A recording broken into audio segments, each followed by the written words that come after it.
भर्गो देवस्य धीमहि धियो यो नः प्रचोदयात्।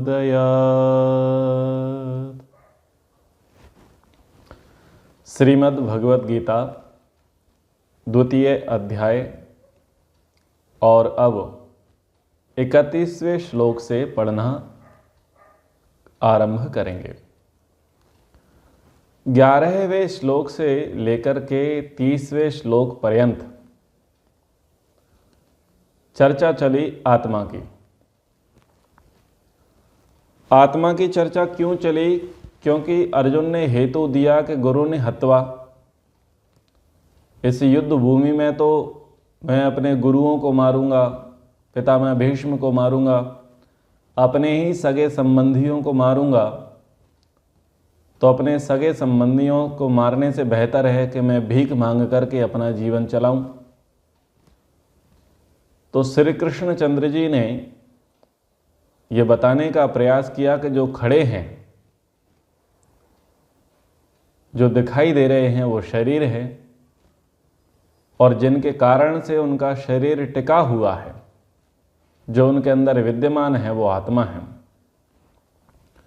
आत्मा और शरीर दोनों की सत्ता पृथक पृथक है। शरीर बदलते रहते हैं, जन्मते और मरते रहते हैं, परंतु जो शरीरी है, जो देही है, वो बदलता नहीं है, वो शाश्वत है, सनातन है। तो उस विषय को लेकर के आत्मा के संबंध में विस्तृत रूप से व्याख्यान श्री कृष्णचंद्र जी के द्वारा किया गया। अब क्षत्रिय धर्म और युद्ध करने की आवश्यकता क्यों है, इस विषय पर व्याख्यान होगा। क्योंकि हेतु क्या है? हेतु भी यहां पर वही है, अर्जुन के आर्ग्यूमेंट। उसने कहा कि ना योत्स्यामि, मैं युद्ध नहीं करूंगा। और क्या स्थिति हो रही थी कि उसके हाथ पैर कांप रहे थे, वो अपने पैरों पर खड़ा हो नहीं पा रहा था। गांडीव हाथ से छूट गया और रथ के पिछले कोने में जाकर के, पिछले भाग में जाकर के बैठ गया। तो अब आत्मा के विषय में कहने के बाद क्षत्रिय धर्म के विषय में यहां उसे कहा जाएगा। ऐसा मान करके चलिए कि जब कोई व्यक्ति अध्यात्म से ना समझे तो फिर उसे धर्म से समझाना चाहिए। आत्मा का उपदेश दिया गया, शरीर का उपदेश दिया गया, यदि वो उपदेश उसे समझ में ना आया हो और एक मिनट के लिए मान लेते हैं कि वो भारी भरकम बातें हैं, तो ठीक है, तुम वर्तमान में कौन हो, तो तुम अपने वर्तमान को तो जानो। तो इस प्रकार से यहां पर अर्जुन को समझाने का प्रयास किया गया है। स्वधर्मम अपि चावेक्ष्य न विकंपेतुम अर्हसि धर्म्याद् ही युद्धाश्रयो अन्य क्षत्रिय से न विद्यते। क्या कहा? चा स्वधर्मम अवेक्ष्य, यदि तू आत्मा के विषय में जान करके अनजाना बना रहा, शरीर और आत्मा की भिन्नता तुझे समझ में नहीं आई है, तो फिर तू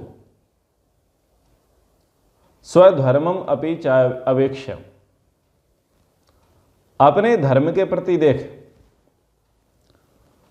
विकंपेतुम न अर्हसि, अपने धर्म को देख करके तुझको डरने की आवश्यकता नहीं है, कांपने की आवश्यकता नहीं है।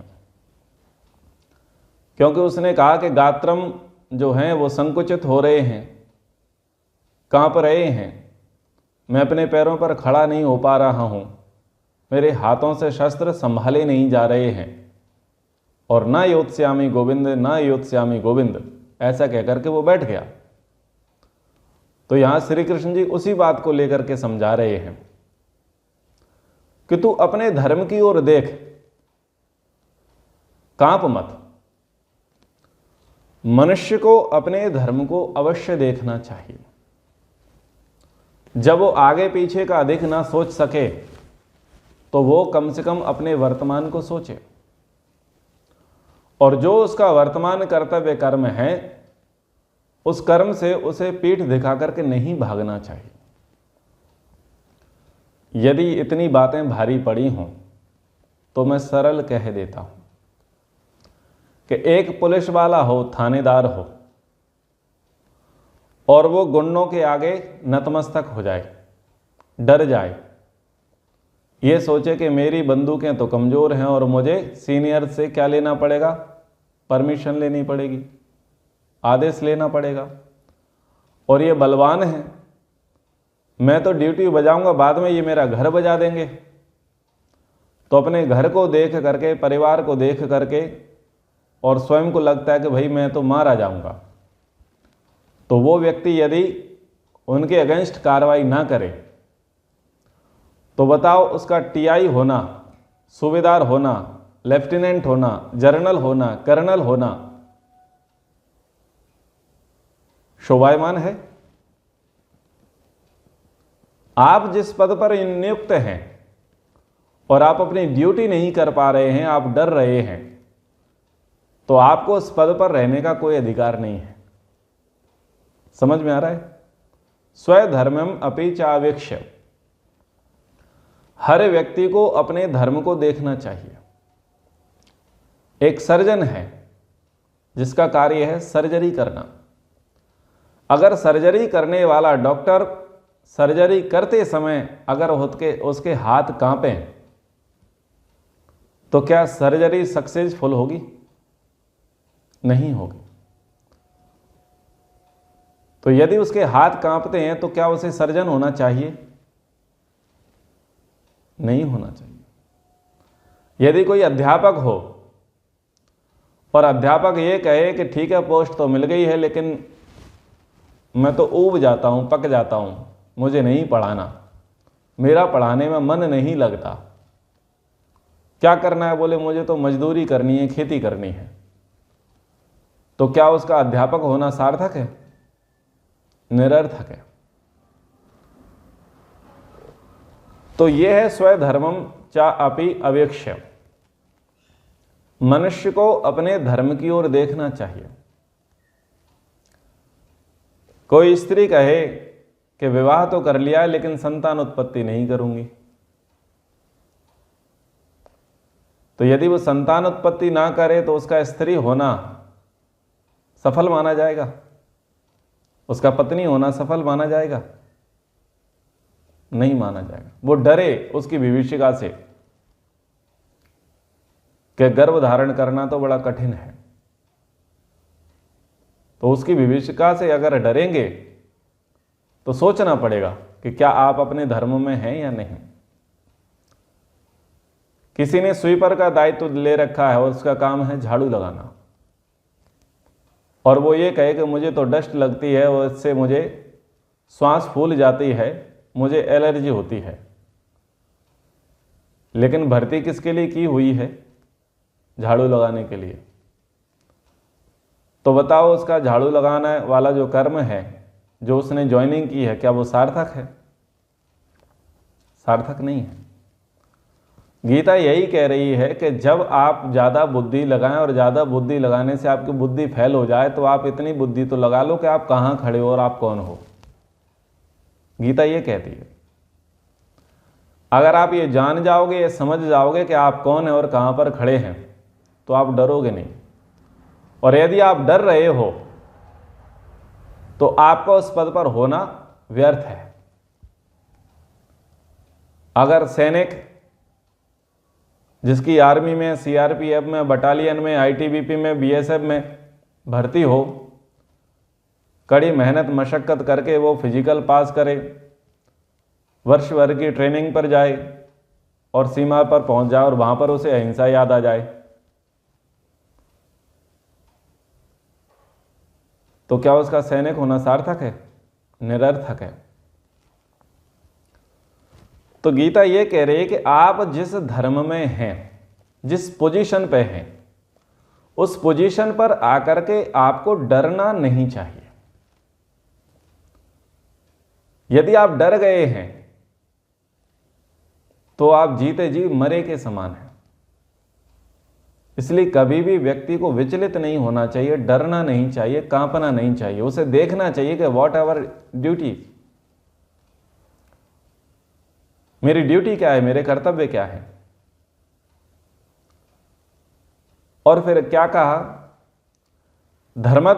धर्म्याद ही युद्धाश्रयो,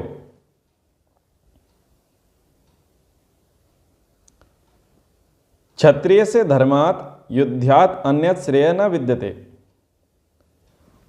क्षत्रिय के लिए धर्म युद्ध से बढ़कर के कोई श्रेष्ठ कार्य नहीं होता। अब युद्ध के आगे क्या शब्द लगाया है, धर्म लगा है। अगर धर्म ना लगता तो क्षत्रिय क्या करते, क्षत्रिय ये कहते कि साहब हमें तो कृष्ण जी ने कहा है कि हम तो क्षत्रिय और हम तो लड़ेंगे, तो घर से बंदूकें लाएंगे, तलवारें निकाल करके लाएंगे और सब्जी मंडी में जाएंगे। बोलो कि सब्जी दे दो, बोले कितना, बोले जितना तुम्हारे ठेले पर जितनी सब्जी है सारी दे दो। वो बोलेगा पैसा दो, बोले पैसा थोड़ी, युद्ध करो। पैसा काहे का, युद्ध करो, हम क्षत्रिय युद्ध करेंगे, युद्ध करके प्राप्त करेंगे विजयश्री। हम भिखारी थोड़ी हैं, हम हल्के में ले रहे हो क्या मैं। और क्षत्रिय सब तलवारें फरसा लेकर के शॉपिंग मॉल चले जाएं और बोलेंगे जितना दिख रहा है, जहां तक हमारी दृष्टि जाती है सब पैक कर दो। वो कहेंगे सर क्रेडिट कार्ड यूज करोगे, डेबिट कार्ड यूज करोगे या कैश करोगे, फोन पे करोगे, पेटीएम करोगे। बोले कुछ नहीं करेंगे, युद्ध करेंगे। युद्ध करेंगे, जो युद्ध में जीत जाएगा उसका माल उसका। बताओ ऐसी परिभाषाएं बनेंगी या नहीं बनेंगी। सारे जो अपने नाम के पीछे राजपूत लगाते हैं, लोड़ा लगाते हैं, सोडा लगाते हैं, सिकरवार लगाते हैं, भदौरिया लगाते हैं, तोमर लगाते हैं, जो भी लगाते हो मान लो, जो जाति से क्षत्रिय कुल में है वो तो फिर ऐसा ही काम करने लग जाए। और क्या हेतु दें, तो बोले गीता में कृष्ण जी ने कहा है कि क्षत्रिय तो युद्ध के लिए जीते हैं, युद्ध के लिए मरते हैं। और माता कुंती कहती है कि क्षत्रियाणी तो युद्ध के लिए बच्चों को पैदा करती हैं, तो हम तो युद्ध के लिए पैदा हुए हैं। ऐसे युद्ध को जिहाद कहा गया है। जिस युद्ध का मैं व्याख्यान कर रहा हूं, इस युद्ध को जिहाद कहा गया है। तो जिहाद क्या कर रहा है, जिहाद समाज की व्यवस्था को तोड़ मरोड़ करके फेंक रहा है, मानवता को नष्ट कर रहा है। श्री कृष्ण जी ने कहा धर्म्याद, जिहाद नहीं कहा, धर्म्याद कहा कि धर्म युद्ध है। लड़ाई के लिए आमंत्रण किसने दिया, पांडवों ने दिया, कौरवों ने दिया, कौरवों ने दिया। लड़ाई को रोकने के लिए सबसे ज्यादा प्रयास किसके द्वारा किए गए, पांडवों के द्वारा किए गए।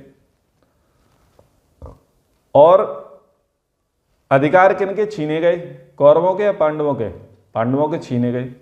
अन्याय किनके साथ हुआ, पांडवों के साथ हुआ। फिर भी संधि कौन करना चाह रहे थे, पांडव। युद्ध को कौन रोकना चाह रहे थे, पांडव। और युद्ध का बिगुल किसकी ओर से बजा, कौरवों की ओर से, कौरवों की ओर से बजा ना। तो ये बात क्या कहते हैं कि पहले तो किसी को छेड़ो मत। गीता क्या समझा रही है, पहले किसी को छेड़ो मत, और कोई तुम्हें छेड़ दे तो फिर तुम उसे छोड़ो मत। गीता ये कह रही है आप किसी से जाकर के पंगा मत लो, आप जाकर के दूसरे को लठ मत मारो, दूसरे की खोपड़ी मत फोड़ो। दूसरों को भी शांति से जाने दो, तुम भी शांति से जाओ। लेकिन कोई तुम्हारी शांति भंग करे तो तुम इतना तांडव करो कि उनकी वंश ही समाप्त हो जाए। आचार्य चाणक्य भी उसी में से एक थे। आचार्य चाणक्य किसी को छेड़ते नहीं थे, लेकिन जिन्होंने चाणक्य को छेड़ा उनके वंश तक नहीं बचे। तो ये नीति होनी चाहिए, ये पॉलिसी होनी चाहिए, हमारे भारत में है। पहले किसी को छेड़ो मत, और जो तुम्हें छेड़े उसे छोड़ो मत। और कहां तक मत छोड़ो, बोले जड़ तक नष्ट कर दो। आचार्य चाणक्य के विषय में क्या प्रसंग प्रसिद्ध है कि वो जो कांस था उसकी जड़ में उन्होंने छाछ डाल दी, मट्ठा डाल दिया, बोले भविष्य में उगेगा ही नहीं। तो कृष्ण जी कह रहे हैं कि भाई स्वधर्म को देखो, और स्वधर्म को देख करके कपने की आवश्यकता नहीं है, डरने की आवश्यकता नहीं है, भय मत करो। ये जो सामने तुम्हारे युद्ध आया है ये सामान्य युद्ध नहीं है, ये धर्म युद्ध है। और धर्म युद्ध से बढ़कर के क्षत्रिय के लिए कोई कल्याणकारी कर्तव्य होता नहीं है, क्योंकि आप धर्म के पक्ष में खड़े हो, आपके साथ अन्याय हुआ है, आपने सारी सुलह करने का प्रयास किया, लेकिन सारी सुलह जो है कलह में बदल गई, क्योंकि सामने वालों ने तो कह दिया कि 5 गांव तो छोड़ो, 5 इंच भी नहीं देंगे तुम्हें, और चाहिए तो युद्ध करो। तो जिहाद वाली बात इन्होंने की थी कौरवों ने। तो तुम क्षत्रिय हो, तुम धर्म के लिए खड़े हो, इसलिए अपने धर्म को देखो। जो घात से, आघात से, पीड़ा से, कष्ट से प्राणियों की रक्षा करता है उसको क्षत्रिय कहते हैं। तो क्षत्रिय का धर्म है मनुष्य जाति की रक्षा करना। क्षत्रिय का धर्म है कि वो धर्म की रक्षा करे, और धर्म के लिए क्षत्रिय कभी भी पीछे ना हटे। जब हम एमए करते थे तो हमने रघुवंशम पढ़ा था। रघुवंशम में दिलीप का प्रसंग हमने देखा। दिलीप निसंतान थे तो गुरुजी ने कहा कि आप नंदिनी गाय की सेवा करना, नंदिनी गाय की सेवा करोगे तो तुम्हें पुत्र की प्राप्ति होगी। तो वहां गौ सेवा के महत्व को बताया गया था। कालांतर में एक प्रसंग होता है कि वो नंदिनी गाय की सेवा कर रहे होते हैं तो एक शेर आ जाता है गाय को खाने के लिए। गाय की रक्षा के लिए दिलीप जैसे ही धनुष्बाण हाथ में लेते हैं तो वो चलाने में असमर्थ हो जाते हैं, और वो चला नहीं पाते हैं तो धनुष्बाण छूट जाता है, युद्ध करने में असमर्थ हो जाते हैं किसी कारण से, देव योग से। तो उन्होंने कहा कि भाई मैं कोई कमजोर नहीं हूं, मैं भी बलवान हूं, हृष्ट पुष्ट हूं, तुझे जितना मांस इस गाय का खाना है वो मेरा खा ले, पर गाय को छोड़ दे। पहला प्रयास क्या किया गया था? युद्ध का, प्रतिकार का प्रयास किया गया, लेकिन प्रतिकार में सफलता नहीं मिली तो स्वयं को समर्पित कर दिया। तो क्षत्रियों के लिए क्या कहा जाता है कि शरणागत की रक्षा करें, और शरणागत की रक्षा करने में यदि स्वयं के प्राण भी चले जाएं तो उससे बड़ा स्वर्ग कुछ नहीं है। तो ये धर्म युद्ध है, इससे श्रेष्ठ, इससे कल्याणकारी चीजें तुम्हें मिलेंगी नहीं, बड़े ही सौभाग्य से ये प्राप्त होते हैं। तो ये इन्होंने इस बात में कही। तो आपको स्वधर्म समझ में आ गया। व्यक्ति को डरना नहीं चाहिए। जैसे बात कही कि पुलिस वाला है, सैनिक है, डॉक्टर है, टीचर है, काम धंधा करने वाला है, मजदूरी करने वाला है, उसको अपना धर्म पता है ना। और यदि वो अपने धर्म के कार्य को करने में कांपे तो उसका उस धर्म में होना, उसका उस वर्ण में होना निरर्थक है, हंसी का पात्र बनेगा। अब यदि कोई ब्राह्मण कुल में जन्मे और ब्राह्मणत्व की शिक्षा लेने के लिए गुरुकुल चला जाए और उससे कहे कि चलो संकल्प पाठ पढ़ो, चारों वेदों के नाम बताओ, कोई वेद मंत्र सुनाओ, बोले ये तो हम जानते ही नहीं हैं। 4 वर्ण कौन से होते हैं, 4 आश्रम कौन से होते हैं, 5 महायज्ञ कौन से होते हैं, 16 संस्कार कौन से होते हैं, कॉमन बातें हैं। और अगर ये कॉमन बातें भी उसे बतानी नहीं आती हैं और इतने प्रश्न से उसको पसीना छूट आता है, तो उसके ब्राह्मण होने पर प्रश्न चिन्ह लगेगा या नहीं लगेगा?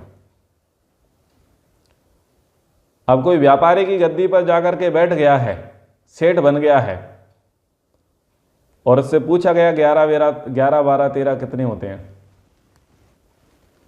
तो अब वो दीवार की तरफ देखने लग जाए, क्योंकि उसे पता ही नहीं है 11 12 13 कितने होते हैं। तो जो गणित विद्या नहीं जानता, हिसाब किताब नहीं जानता, और वो व्यापारी बन जाए, तो उसके व्यापारी होने पर सोचना पड़ेगा। समझ में आ रहा है ना? तो व्यक्ति को अपने धर्म को जानना चाहिए, समझना चाहिए, और जब विपरीत परिस्थिति आ जाए तो डरना नहीं चाहिए। होता क्या है कि जब विपरीत परिस्थितियां आती हैं तो डर जाते हैं।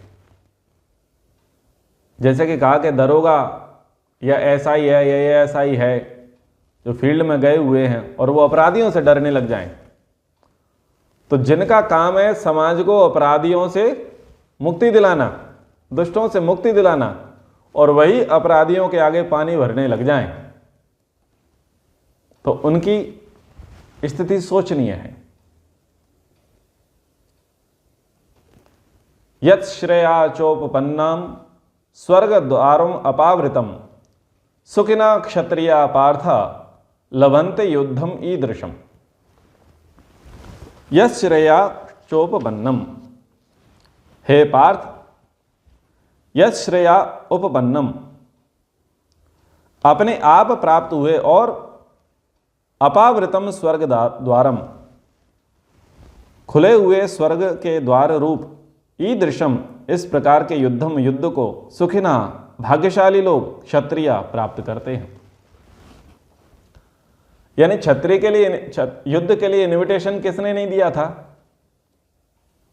पांडवों ने इनविटेशन नहीं दिया था कि आओ युद्ध करो। युद्ध के लिए सामने से ऑफर आया था, और ऑफर भी कैसा आया है कि सामने वाली पार्टी अधार्मिक है और आप धार्मिक हैं, तो इसको स्वर्ग का सुख मानते हैं। इसको बोलते हैं नेकी और पूछ पूछ। श्रेयस्कर स्थिति है मनुष्य के लिए कि मनुष्य जिसके लिए पैदा हुआ हो, जिसके लिए जन्मा हो, और वो परिस्थिति उसके सामने आ जाए, तो उसे उसका सत्कार करना चाहिए, स्वागत करना चाहिए, उस अवसर को भुनाना चाहिए, उससे पीठ दिखा करके नहीं भागना चाहिए। तो ये तो अपने आप प्राप्त हुआ है। एक तो अब जानबूझ करके स्थिति क्या होती है कि आप जाओ और दूसरे को ठोकर मारो, आप जाओ और दूसरों को छेड़ो, तो लोगों को खुजली होती है ना लड़ाई करने की, झगड़ा करने की, तो जानबूझ करके पंगा लेंगे। ट्रैफिक में जाएंगे तो हेडलाइट तोड़ देंगे, और मोहल्ले में होंगे तो कचरा फेंक देंगे पड़ोसी के सामने,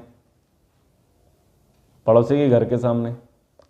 तो कुछ लोग लड़ाकू बुद्धि को होते हैं, दुष्ट बुद्धि को होते हैं, वो जानबूझ करके किसी को परेशान करते हैं और फिर लड़ने के लिए तैयार खड़े हो जाते हैं। तो ऐसे तो दुष्ट प्रकृति के लोग होते हैं। तो यहां छेड़ा नहीं गया है, लेकिन छिड़ गए हैं। आबेल मुझे मार, वो वाली स्थितियां निर्मित पांडवों ने नहीं की, कौरवों ने की हैं।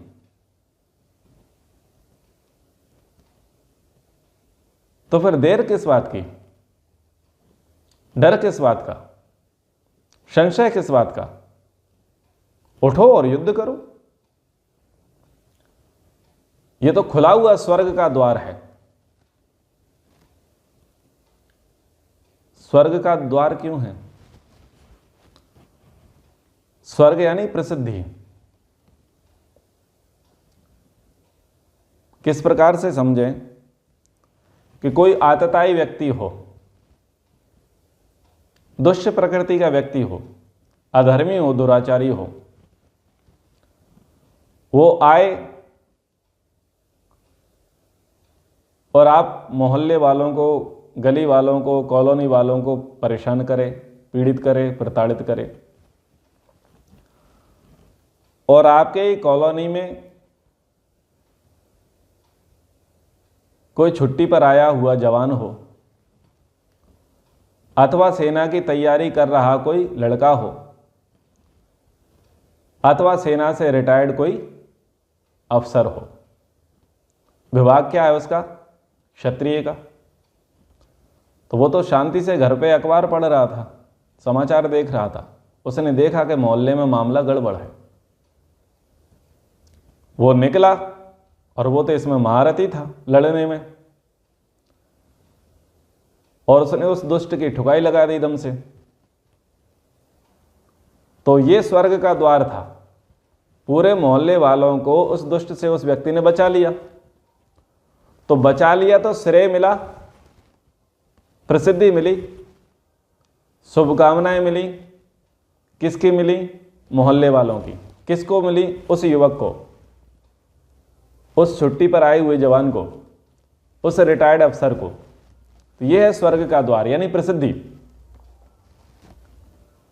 तो जब व्यक्ति उस काम को कर बैठे और कार्य में उसको सफलता मिल जाए तो उसको स्वर्ग का द्वार कहते हैं।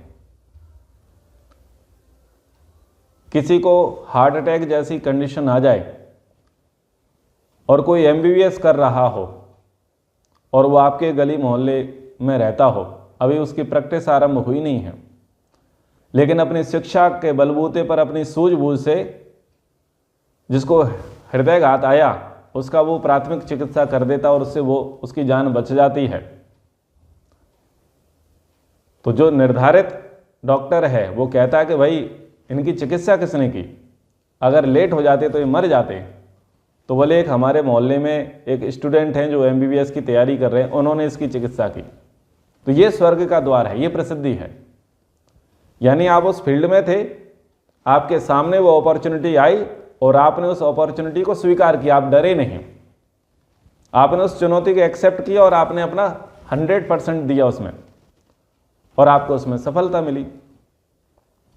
और दूसरी बात क्या है कि मान लो आप असफल भी हो जाएं, तब भी श्रेयस्कर स्थिति होती है। एक चिड़िए की कहानी आपने खूब सुनी होगी, वो इस प्रसंग में सुना देता हूं। व्याख्यान की दृष्टि से कहा जाता है कि एक बार जंगल में आग लगी हुई थी। जंगल में आग लग रही थी तो सारे पक्षी, सारे पशु, सारे जानवर वहां से भाग रहे थे।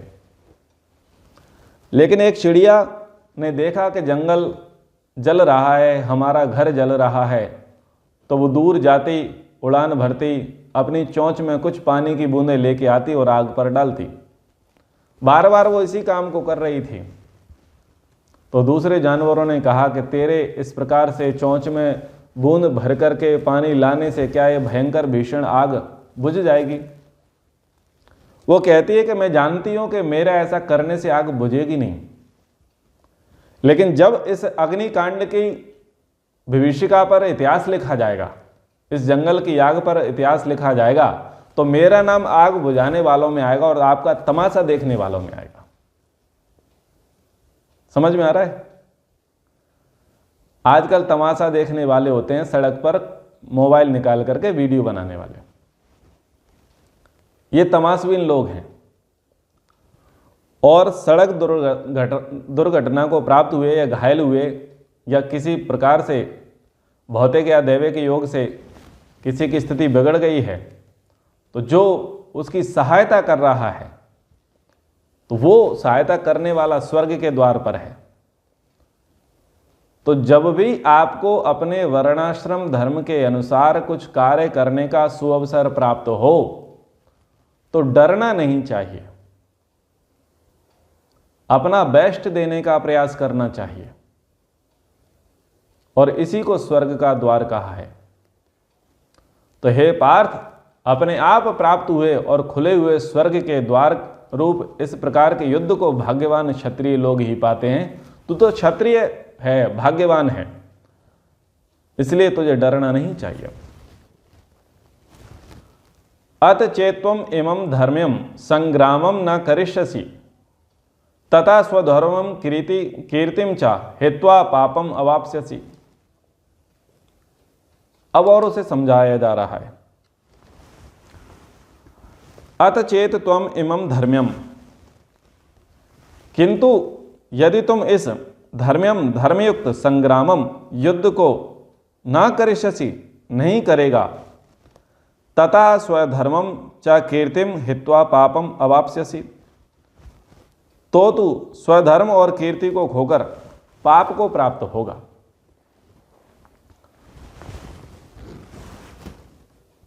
अर्जुन की बड़ी कीर्ति थी। अर्जुन धनुर्धर है, महारथी है। अन्य लोग प्रत्यंचा चढ़ाते हैं, इतने में तो प्रत्यंचा चढ़ा करके कई बाण छोड़ देता था, इतना शार्प था। और दोनों हाथों से वो तीर छोड़ने में कुशल था, लेफ्ट हैंड और राइट हैंड दोनों हाथों से कुशल था, बहुत शार्प था। तो कीर्ति कैसी अद्भुत है। द्रौपदी का जो स्वयंवर था वो कोई सामान्य स्वयंवर नहीं था, पर उस स्वयंवर में विजयश्री प्राप्त हुई किसको? अर्जुन को। ये कीर्ति वाली बात थी। इतने सारे लोग जो उस काम को ना कर सके, उस काम को क्षण भर में अर्जुन ने कर दिया। कीर्ति वाली बात क्या थी?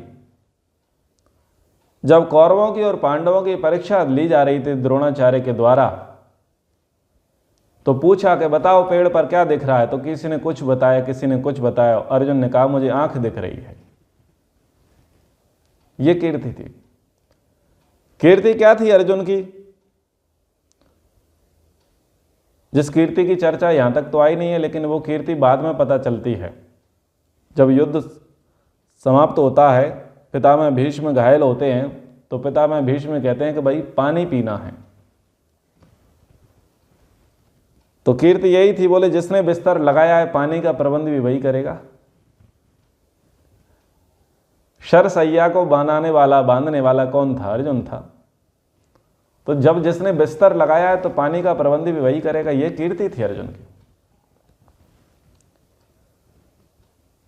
तो अर्जुन की कीर्ति इतनी विकट थी कि लोग उससे कांपते थे, डरते थे, उसके सम्मान में खड़े हो जाया करते थे। तो कृष्ण जी कह रहे हैं कि यदि तू इस धर्म युद्ध से, जो संग्राम सामने खड़ा हुआ है,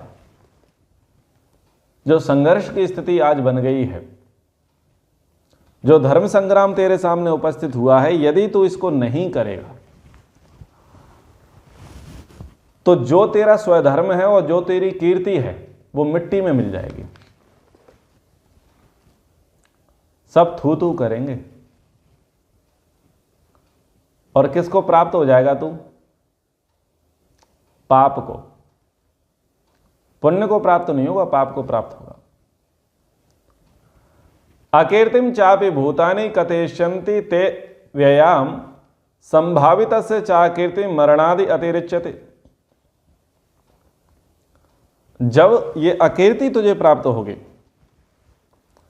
तब सब लोग अव्यायाम अकीर्तिम अपि कथयिष्यन्ति च भविष्य संभावितस्य अकीर्ति मरणात् अतिरिच्यते। जब तू युद्ध नहीं करेगा, युद्ध से दूर हो जाएगा, स्वधर्म को नहीं जानेगा, और जब तेरी अपकीर्ति हो जाएगी, तेरी कीर्ति नष्ट हो जाएगी, तो बहुत काल तक, लंबे समय तक लोग उलाहना दिया करेंगे, तुझे टॉन्ट मारा करेंगे, तुझे कमेंट पास किया करेंगे, तुझे धिक्कारा करेंगे। और कब कब धिक्कारेंगे? जब तक तू जिएगा तब भी धिक्कारेंगे। और जो लोग तेरी कहानियां सुनेंगे तो तेरे मरने के बाद भी तुझे धिक्कारते रहेंगे। बताओ, कैकेयी नाम रखना किसी स्त्री का पसंद करते हैं क्या घर में? कैकेयी किसी कन्या का नाम रखना पसंद करते हैं भारत के लोग? मंथरा, विभीषण, दुर्योधन, रावण, कुंभकर्ण, मेघनाथ, कंस, शकुनी, बोलो। कोई भी नाम रखना पसंद नहीं करता। क्यों? अकीर्ति है, इनका जीवन कलंकित माना गया। तो कलंक के कारण से कोई भी इनका नाम रखना पसंद नहीं करता। सचिन तेंदुलकर ने भी अपने बेटे का नाम अर्जुन रखा ना। अगर ये युद्ध न लड़ता तो क्या आज हम बहुत सारे अर्जुनों को धरती पर देखते? जैसे आज हमें रावण नाम का कोई व्यक्ति दिखाई नहीं देता। मंथरा, कैकेयी, विभीषण, मेघनाथ, कुंभकर्ण, कैसे कैसे नाम हैं, प्रसिद्ध नाम हैं, लेकिन इन नामों का कोई व्यक्ति नहीं दिखता। शकुनी नाम नहीं दिखता, दुशासन नहीं दिखता, दुर्योधन नहीं दिखता। अरे धृतराष्ट्र कितना अच्छा नाम है, धृतराष्ट्र, जिसने राष्ट्र को धारण कर रखा है, लेकिन उसका नाम भी कलंकित हो चुका है। कोई नाम रखना पसंद नहीं करता, क्योंकि वो सब अकीर्ति को प्राप्त हो चुके हैं। तो अर्जुन, तेरी दुर्दशा पक्की है। जो लोग इधर के हैं, पांडव पक्ष के, जो तुझे देख करके तेरा नाम सुन करके फूला नहीं समाते, और जो लोग कौरव पक्ष के हैं, जो तेरा नाम सुन करके स्वप्न जिनको आ जाते हैं, डर जाते हैं स्वप्न में भी, ये दोनों पक्ष के लोग हंसेंगे तुझ पर। और सोच ले फिर तू और मैं साथ साथ रह पाएंगे या नहीं रह पाएंगे, ये भी तो बात है ना। अच्छा, कायर के साथ महारथ वीर कैसे रह सकता है? कृष्ण जी वीर हैं और कायर कौन बनेगा? अर्जुन। तो क्या वो दोस्ती रहेगी, संबंध रहेगा? नहीं रहेगा। संग्राम से भागने वाले के साथ संग्राम विजयी की कभी मित्रता नहीं हो सकती। बनी जब बनती है तो बनी पर लाखों निसार होते हैं, और बनी जब बन के बिगड़ती है तो दुश्मन हजार होते हैं। समाज की बड़ी रीति है, जब आपकी कीर्ति होती है, जब आपका यश होता है, तो हर कोई कहता है वो मेरा है, और ऐसे ऐसे तरीके से लोग उसके प्रति अपने संबंध बताने लग जाते हैं कि उसे खुद पता नहीं होता कि मेरा इससे कब संबंध था। कुछ लोग भाषा के नाम पर, कुछ लोग जाति के नाम पर, कुछ लोग कुल के नाम पर, कुछ लोग गोत्र के नाम पर, और ना जाने किस किस प्रकार से जब आप उन्नति प्रगति को प्राप्त करते हैं तो लोग आपको श्रेय देने लग जाते हैं और आपके साथ स्वयं का नाम जोड़ने लग जाते हैं। और जो दूर दूर तक नहीं जानते वो क्या कहते हैं, मेरे देश का नाम रोशन कर दिया। लेना देना नहीं, कभी जिंदगी में मिले नहीं है। तो कीर्ति ऐसी है। और जब अपकीर्ति होती है तो अपकीर्ति इतनी भयंकर होती है कि पत्नी पति को छोड़ देती है और पति पत्नी को छोड़ देता है, माता पुत्र को छोड़ देते हैं और पुत्र मां को छोड़ देते हैं, भाई भाई को छोड़ देते हैं, मित्र मित्र को छोड़ देते हैं। बोलो हां या ना?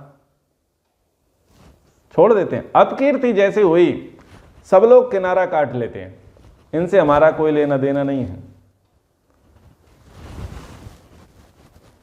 जब सत्तारूढ़ पार्टी है, सत्ताधारी पार्टी है या अथवा विपक्ष की पार्टी है, कोई अच्छा बयान दे देता है तो पूरी पार्टी समर्थन करती है,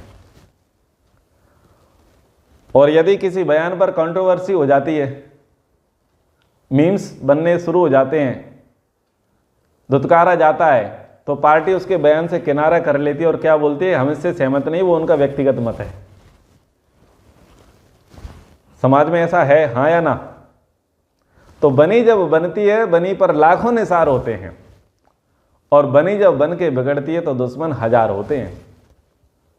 तो इसी के विषय में, कीर्ति और अपकीर्ति के विषय में वहां पर अर्जुन को कृष्ण जी समझा रहे हैं कि सोच ले भाई,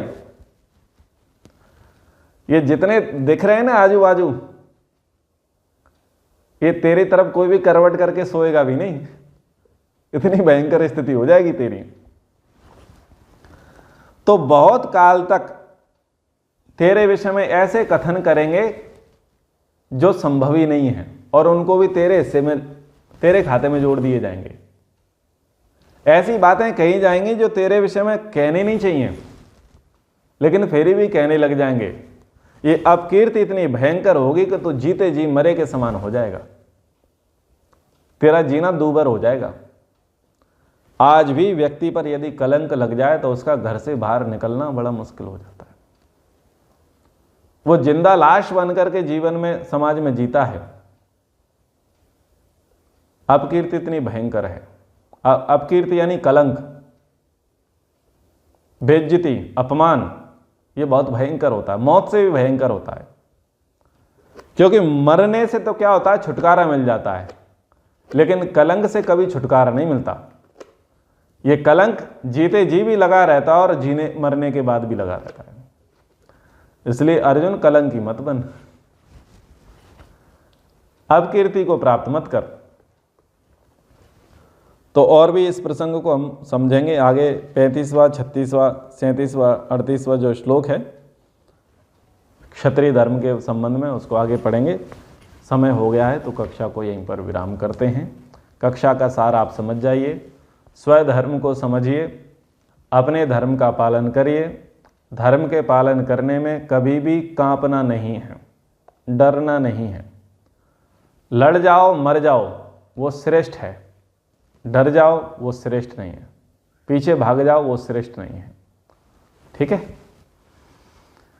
ओ